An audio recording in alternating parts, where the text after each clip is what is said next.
You have to recognize that on a family basis, on a private level family basis, you have to be an economic unit.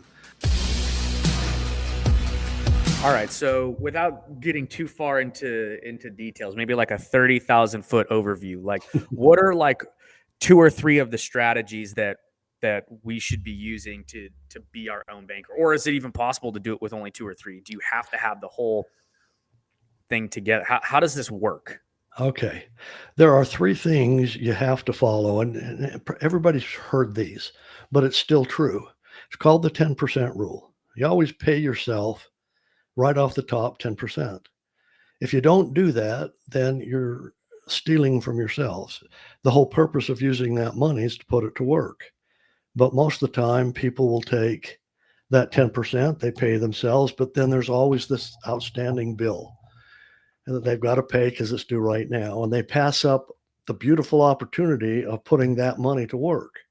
Instead of paying for the bill, what if you employed the money and financed the bill? What type of earnings would you want on that, high or low? You could charge as much interest as you wanted on that loan, as long as it fits your budget.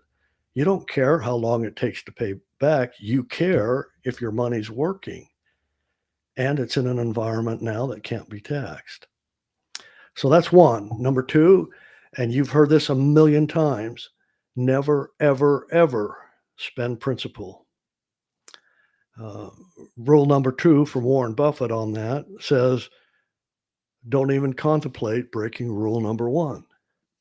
It's so important. You can't spend principal and expect to get ahead because you've got to go replace it. But yet, our whole lives and everyone around us only spends principal.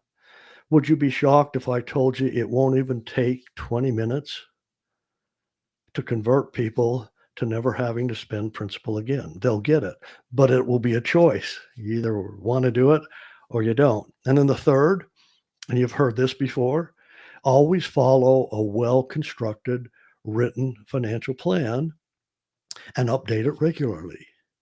So we incorporate that and we set that up so it's something that the client wants to do because the banking, the possibilities are limitless. It fits exactly your footprint, the way you want to live your life.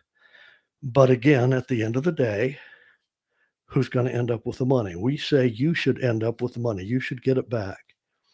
So you have to recognize that on a family basis, on a private level family basis, you have to be an economic unit. You have to be a business. The number one reason that businesses fail is because the owners steal from their own business.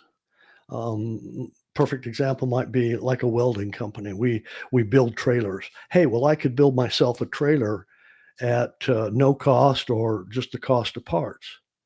And we wonder why our business fails. The number one reason businesses fail is because they themselves don't value their company enough to pay top dollar, top price, like a grocery store. These are all found in Nelson Nash's book. There's some great reasoning behind it. There's some rules and some laws. Parkinson's law is one that goes into you have to live on less than you bring home. That goes into the 10% rule, and several things that we have to beat or conquer almost every day of our lives in order to get out ahead. Those people who can conquer that win by default because nobody else can do it. So those are the three main things that we bring back into people's lives. Then we show them how to set it up and run it. So that's Okay, probably the so best example. yeah, so essentially, and I'm assuming the vehicle that you guys are using to do this would be like the life insurance, infinite banking um, Yeah, there's a special policy. contract out there that was developed years ago before we had regular banking. Life insurance took that function on themselves and they created a contract. Well, they eradicated the idea even away from the life insurance companies until Nelson brought it back. And we have all these meetings with the carriers saying, do you know why you came into existence? Here's why. This is why these are participating mutual whole life insurance carriers that have this contract, and they still have that contract.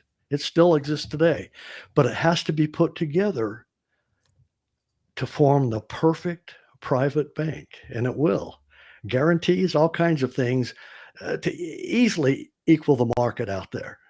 So, yeah, it's a special contract. So, when we set these up, it's not setting up life insurance. We don't care about the death benefit.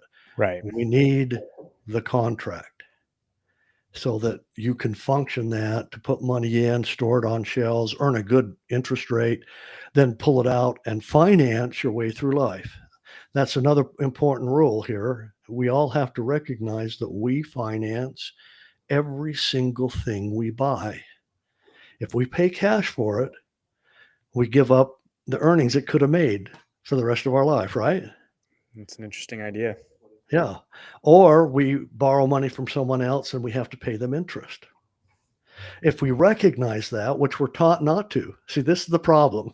This is new to some people, but we do. We finance everything. It's called EVA, the extra value added Yeah. that It's the opportunity Coca-Cola, cost. yeah, so that save Coca-Cola and everybody else.